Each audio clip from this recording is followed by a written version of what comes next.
Hello दोस्तों, आप सभी का स्वागत है आपके अपने यूट्यूब चैनल लर्न विद एजे पर। दोस्तों आज है 9 अप्रैल और आज की इस क्लास में हम लोग जो कुमार गौरव सर के द्वारा 8 अप्रैल 2023 को जो करंट अफेयर्स की क्लास करवाई गई थी और साथ साथ में जो उसमें लल्लन टॉप प्रश्न करवाए गए थे और करंट अफेयर्स से संबंधित जो क्वेश्चन बन सकते हैं और उनसे संबंधित जो स्टैटिक जीके के क्वेश्चंस बन सकते हैं, वे सभी जो क्वेश्चंस कुमार गौरव सर के द्वारा करवाए गए थे उन सभी का आज की इस वीडियो में हम लोग रिवीजन करने वाले हैं।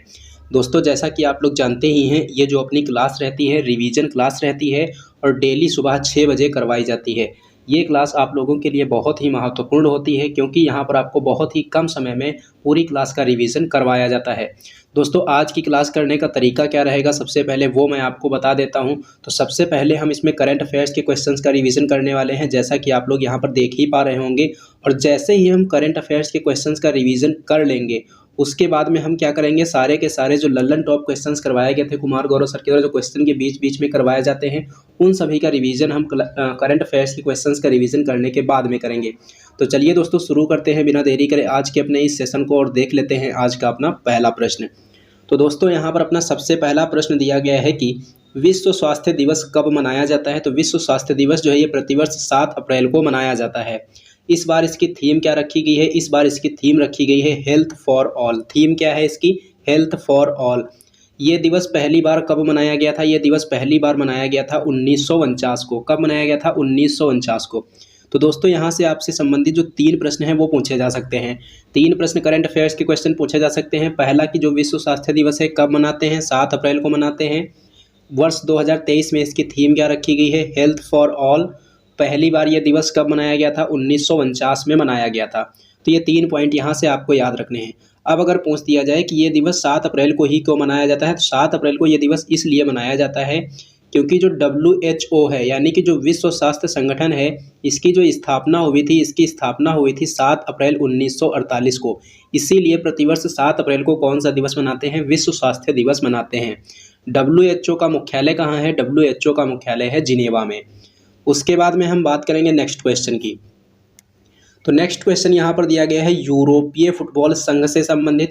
तो यूरोपीय फुटबॉल संघ का अभी हाल ही में अध्यक्ष किसको नियुक्त किया गया है, तो उत्तर हो जाएगा अलेक्जेंडर सैफरीन को। किसको बनाया गया है, अलेक्जेंडर सैफरीन को बनाया गया है। कितने वर्ष के लिए, 4 वर्ष के लिए। यानी कि अभी 2023 चल रहा है और ये कब तक रहेंगे, ये रहेंगे 2027 तक। वर्ष 2027 तक के लिए जो यूरोपीय फुटबॉल संघ का अध्यक्ष चुना गया है, किसको चुना गया है, अलेक्जेंडर सैफरीन को चुना गया है। अगर हम बात करेंगे इसके यूरोपीय फुटबॉल संघ के 47वें सत्र की बैठक का आयोजन कहाँ पर किया जा रहा था, तो इसका जो आयोजन है लिस्बॉन में किया जा रहा था। और लिस्बॉन क्या है, ये पुर्तगाल की राजधानी है और वहीं पर इनको अध्यक्ष चुना गया है, किसको, अलेक्जेंडर सैफरीन को। अगर हम बात करेंगे UEFA चैंपियन की, यानी कि यूरोपीय फुटबॉल संघ का अभी हाल ही में चैंपियन कौन बना है, तो रियल मैड्रिड को चुना गया। किसको, रियल मैड्रिड जो है यूरोपीय फुटबॉल संघ का अभी हाल ही में चैंपियन चुना गया है। अब बात करेंगे हम यूरोपीय फुटबॉल संघ की। तो यूरोपीय फुटबॉल संघ की स्थापना कब हुई थी, इसकी स्थापना हुई थी 1955 में। स्थापना इसकी कब हुई थी, 1955 में हुई थी। और इसमें सदस्य देश कितने हैं, सदस्य देश भी 55 हैं। 1955 में ही स्थापना हुई थी और लास्ट का 55 अगर देखेंगे तो 55 ही इसमें क्या है, 55 ही इसमें सदस्य हैं। उसके बाद में हम बात करेंगे नेक्स्ट क्वेश्चन की। तो नेक्स्ट क्वेश्चन यहाँ पर दिया गया है कि ADB ने, यानी कि एशियन डेवलपमेंट बैंक, हिंदी में कहते हैं एशियाई विकास बैंक, इसने जो है भारत की आर्थिक वृद्धि दर वर्ष 2023-24 के लिए कितनी अनुमानित की है, तो 6.4% जो है भारत की आर्थिक वृद्धि दर वर्ष 2023-24 के लिए अनुमानित की गई है। किसके द्वारा, ADB के द्वारा। किसके द्वारा, ADB के द्वारा अनुमानित की गई है। लेकिन अगर पूछा जाए कि वर्ष 2022-23 में कितना अनुमान लगाया गया था, तो 6.8% थी। कितनी थी, 2022-23 में भारत की आर्थिक वृद्धि दर कितनी थी, इसके अनुसार 6.8% थी। और 2024-25 में ये कितनी रहेगी, 2024-25 में ये रहेगी 6.7%। इसी ADB के अनुसार जो एशिया की GDP वृद्धि दर है वह कितनी रहेगी, वह रहेगी 4.8%। तो ये चारों आंकड़े आपको याद रखने हैं। आंकड़े कौन कौन से हैं, जो ADB है, एशियाई विकास बैंक है, इसके द्वारा भारत की आर्थिक वृद्धि दर वर्ष 2023-24 के लिए कितनी अनुमानित की गई है, 6.4% अनुमानित की गई है। अब बात आई है यहाँ पर एशियाई विकास बैंक की। तो एशियाई विकास बैंक की बात करेंगे तो इसकी स्थापना कब हुई थी, इसकी स्थापना हुई थी 19 दिसंबर 1966 को। इसकी स्थापना कब हुई थी? 19 दिसंबर 1966 को हुई थी। और एडीबी जो बैंक है इसका मुख्यालय कहाँ है? इसका मुख्यालय है मनीला में। एडीबी बैंक का मुख्यालय कहाँ है? एडीबी बैंक का मुख्यालय जो है ये मनीला में है। उसके बाद में हम बात करेंगे नेक्स्ट क्वेश्चन की। तो नेक्स्ट क्वेश्चन यहाँ पर दिया गया है कि एप्पल कंपनी ने अपना पहला रिटेल स्टोर खोलने की जो घोषणा की है किस भारतीय शहर में की है? तो उत्तर हो जाएगा इसका मुंबई। मुंबई में कहाँ पर खोला जाएगा? जियो मॉल में इसके द्वारा खोला जाएगा। और ये जो एप्पल कंपनी है किस देश की कंपनी है? ये यूएसए की कंपनी है, यानी कि अमेरिका की कंपनी है।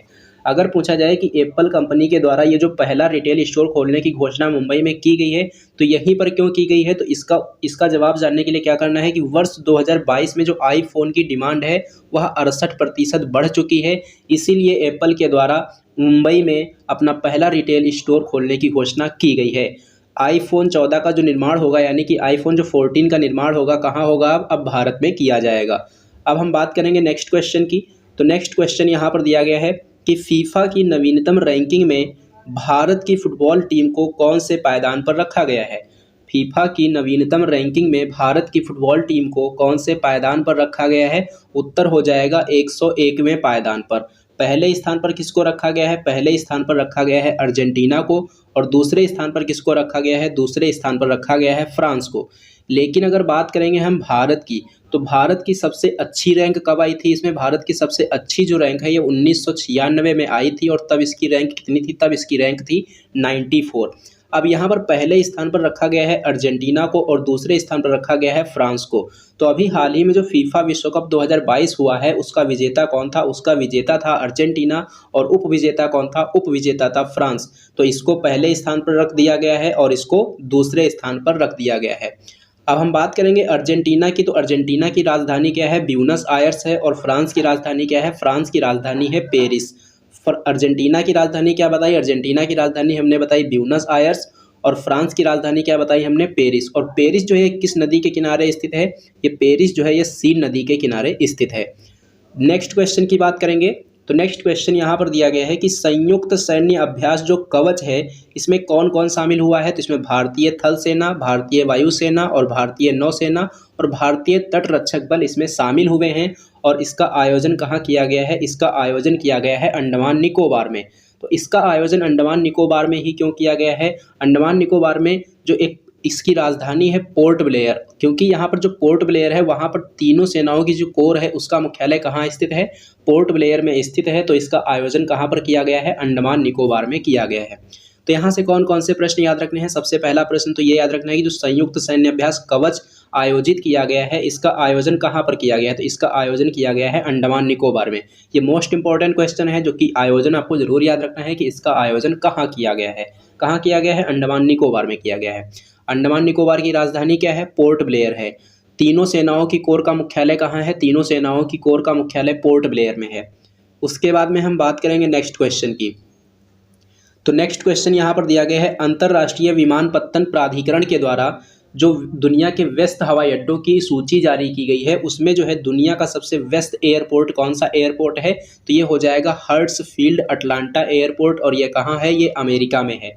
तो दुनिया का सबसे व्यस्त हवाई अड्डा कौन सा हवाई अड्डा बन गया है?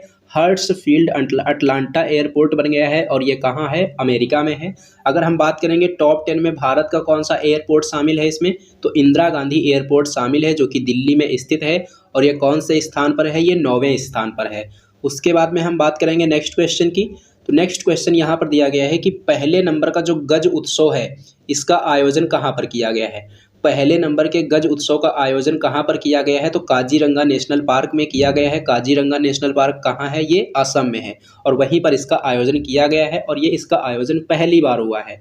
तो इसका जो आयोजन किया गया है पहली बार किस उपलक्ष्य में किया गया है? तो इसके लिए याद रखना है कि जो प्रोजेक्ट हाथी है, प्रोजेक्ट हाथी कब शुरू हुआ था? 1992 में शुरू हुआ था। और अब इसके 30 वर्ष पूरे हो चुके हैं और इसी उपलक्ष्य में पहले नंबर का गज उत्सव का आयोजन किया गया है। कहाँ किया गया है? काजीरंगा नेशनल पार्क असम में। और ये कितने दिनों तक चलेगा? ये 2 दिनों तक चलेगा। 7 अप्रैल को शुरू हुआ है और 8 अप्रैल को समाप्त हो जाएगा। अगर पूछा जाए कि पहले नंबर के गज उत्सव का शुभारंभ किसने किया है, तो इसका शुभारंभ किया है राष्ट्रपति द्रौपदी मुर्मू जी ने। और उद्देश्य इसका क्या है, उद्देश्य है मानव और हाथी के बीच के संघर्ष को कम करना। तो दोस्तों यहाँ से जो मोस्ट इंपॉर्टेंट क्वेश्चन बन सकते हैं वो कौन कौन से हैं, तो सबसे पहले याद रखना है कि जो पहले नंबर का गज उत्सव है ये कहाँ आयोजित किया गया, काजीरंगा नेशनल पार्क असम में आयोजित किया गया। किस उपलक्ष्य में, प्रोजेक्ट हाथी के 30 वर्ष पूरे होने के उपलक्ष्य में इसका आयोजन किया गया है। ये 2 पॉइंट आपको जरूर पता होने चाहिए। उसके बाद में हम बात करेंगे नेक्स्ट क्वेश्चन की।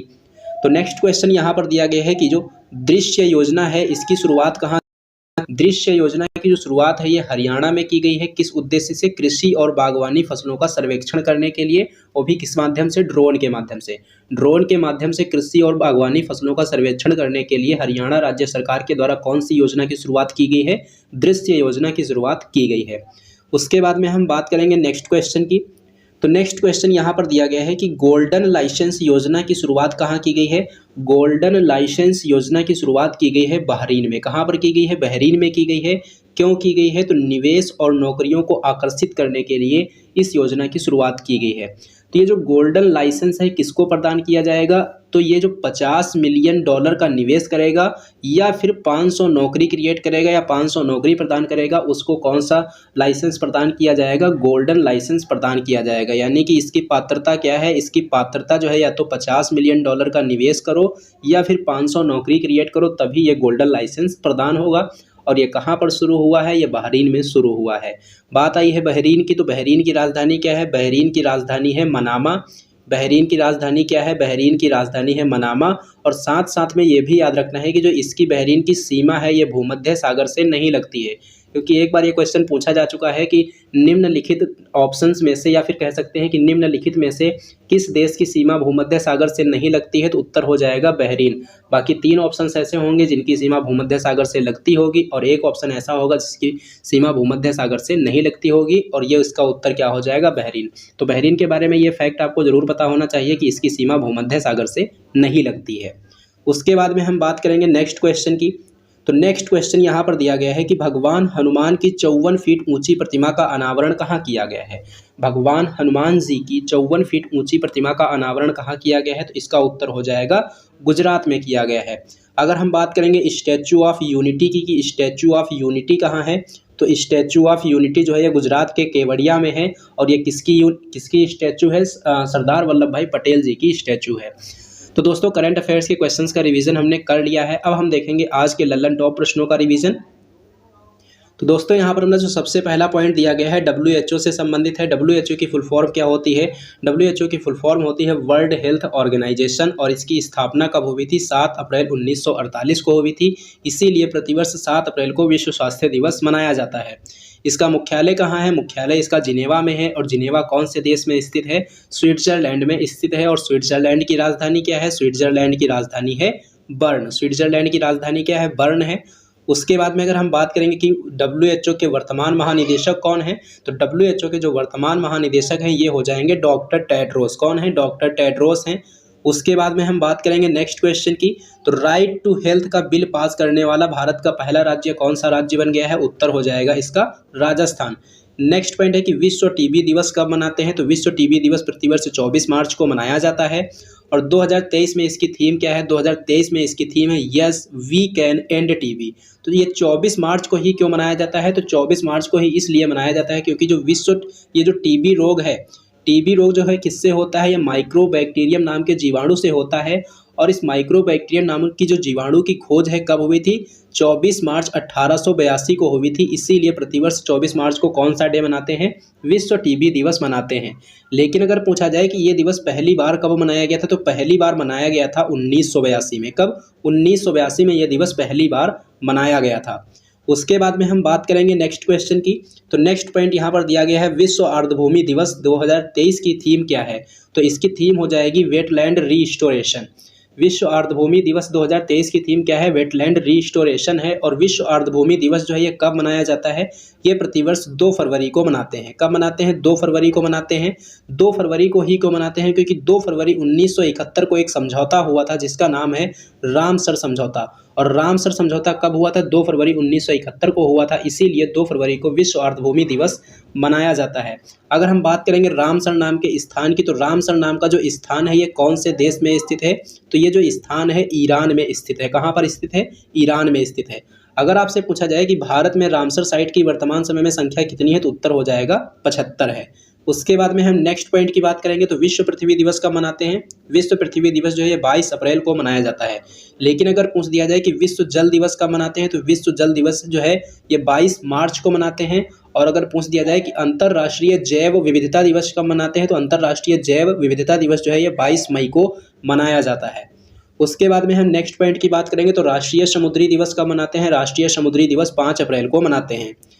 अब नेक्स्ट पॉइंट की बात करेंगे तो यहाँ पर लिखा हुआ है यूईएफए यानी कि यूरोपियन फुटबॉल संघ। इसकी स्थापना कब हुई थी? 1955 में हुई थी। और इसमें कितने सदस्य देश शामिल हैं? इसमें 55 सदस्य देश शामिल हैं।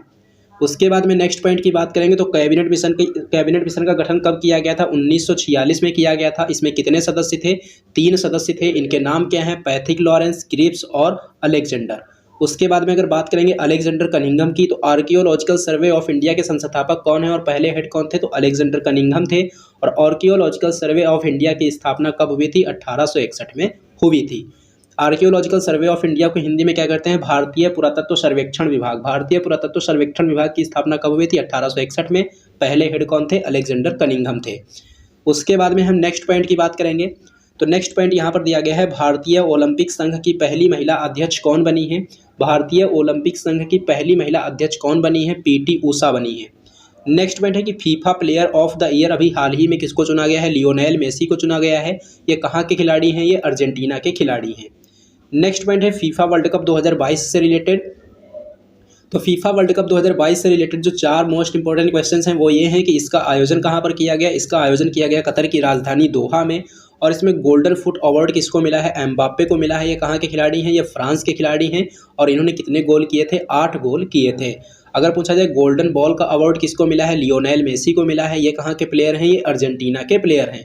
नेक्स्ट पॉइंट है कि गोल्डन ग्लव्स का अवार्ड किसको दिया गया है? मार्टिनेज को दिया गया है। ये अर्जेंटीना के प्लेयर हैं। और ये जो गोल्डन ग्लव्स का अवार्ड है किसको दिया जाता है? गोलकीपर, सर्वश्रेष्ठ गोलकीपर को दिया जाता है। उसके बाद में हम नेक्स्ट पॉइंट की बात करेंगे तो नेक्स्ट पॉइंट यहाँ पर दिया गया है कि हॉकी इंडिया के नए अध्यक्ष कौन बने हैं? दिलीप तिर्की बने हैं। लेकिन अगर पूछा जाए कि अंतर्राष्ट्रीय हॉकी संघ के अध्यक्ष कौन है, तो तैयब इकराम है। हॉकी इंडिया के अध्यक्ष दिलीप तिर्की हैं और अंतर्राष्ट्रीय हॉकी संघ के अध्यक्ष कौन है? तैयब इकराम हैं। उसके बाद में नेक्स्ट पॉइंट की बात करेंगे तो नेक्स्ट पॉइंट दिया गया है एडीबी से संबंधित यानी कि एशियन डेवलपमेंट बैंक से रिलेटेड। एशियन डेवलपमेंट बैंक की स्थापना कब हुई थी? 19 दिसंबर 1966 को हुई थी। मुख्यालय इसका मनीला में है। और मनीला किस देश की राजधानी है? फिलीपींस की राजधानी है। मनीला में ही अंतर्राष्ट्रीय चावल अनुसंधान केंद्र भी स्थित है। ये भी आपको यहाँ से याद रखना है। अगर पूछा जाए कि एशियन डेवलपमेंट जो बैंक है इसमें कितने सदस्य देश शामिल हैं? इसमें 68 सदस्य देश शामिल हैं। और इसके अध्यक्ष कौन है? इसके अध्यक्ष हैं आसाकावा। और उपाध्यक्ष कौन है? उपाध्यक्ष हैं इसके अशोक लवासा। कौन है? अशोक लवासा। उसके बाद में हम नेक्स्ट पॉइंट की बात करेंगे तो न्यू डेवलपमेंट बैंक जो है इसका नया मेंबर कौन सा देश बना है? न्यू डेवलपमेंट बैंक का जो नया मेंबर बना है ये बना है मिस्र, जिसको हम इजिप्ट के नाम से भी जानते हैं।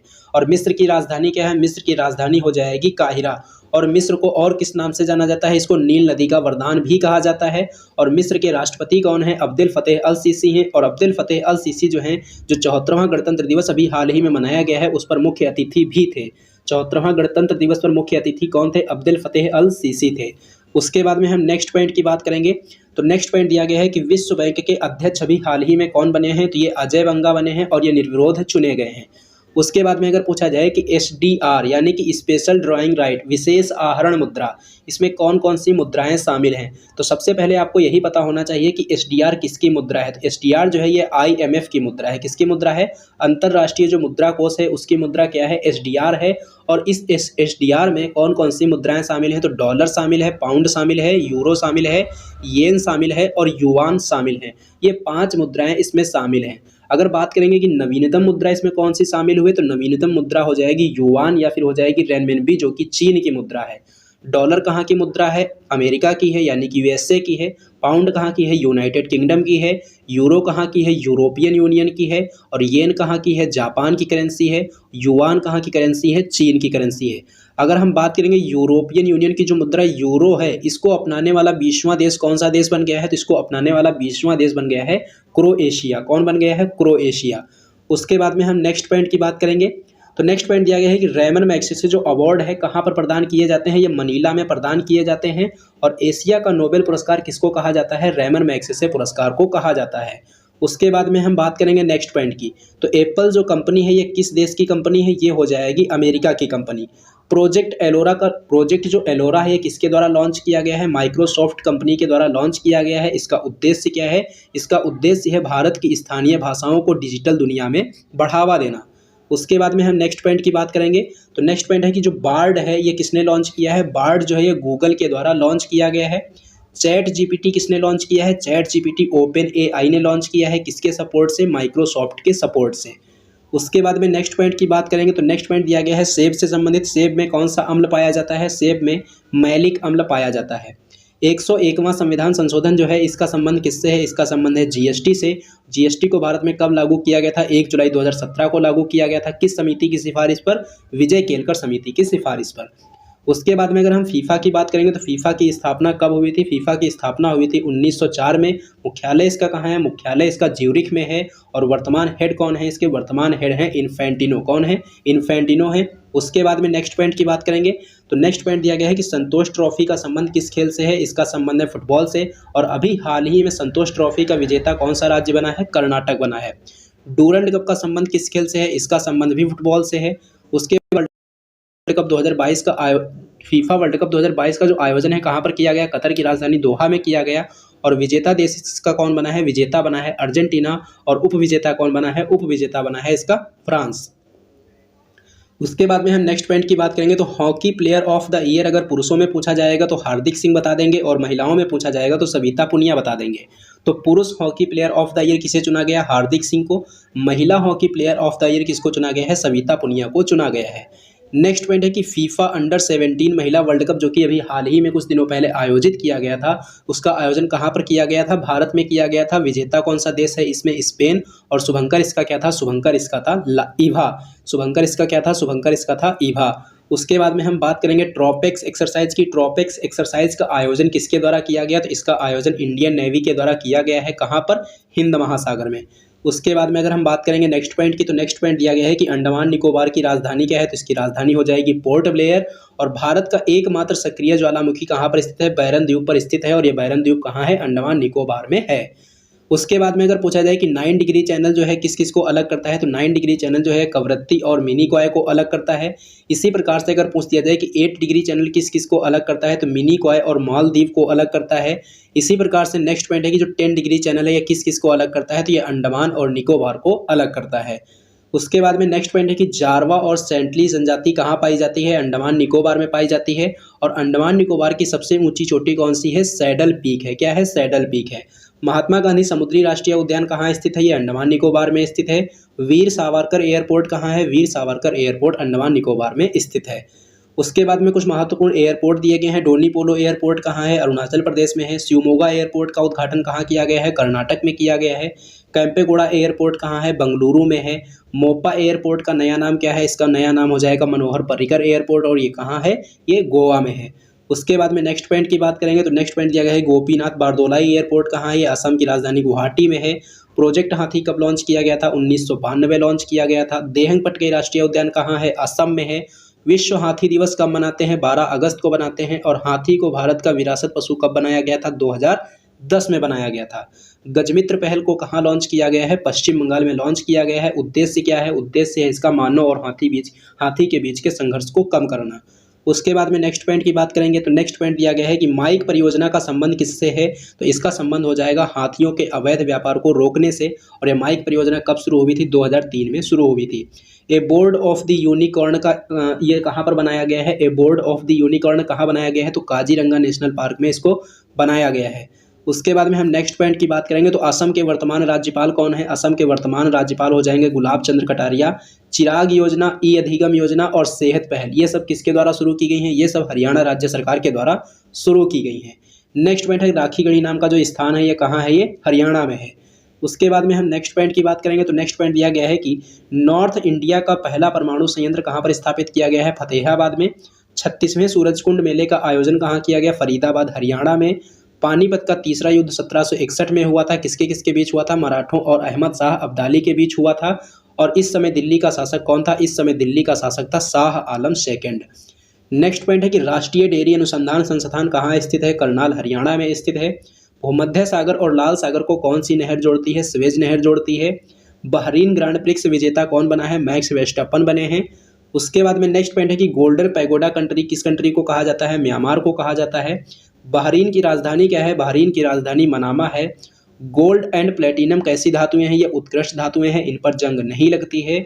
बहरीन की सीमा भूमध्य सागर से नहीं लगती है। तो दोस्तों ये था आज का आपका सेशन। ये सेशन आपको कैसा लगा है कमेंट बॉक्स में कमेंट करके जरूर बताना। अगर ये सेशन आपको पसंद आया हो तो इसे लाइक करना और इसे अपने दोस्तों में ज़्यादा से ज़्यादा शेयर भी करना।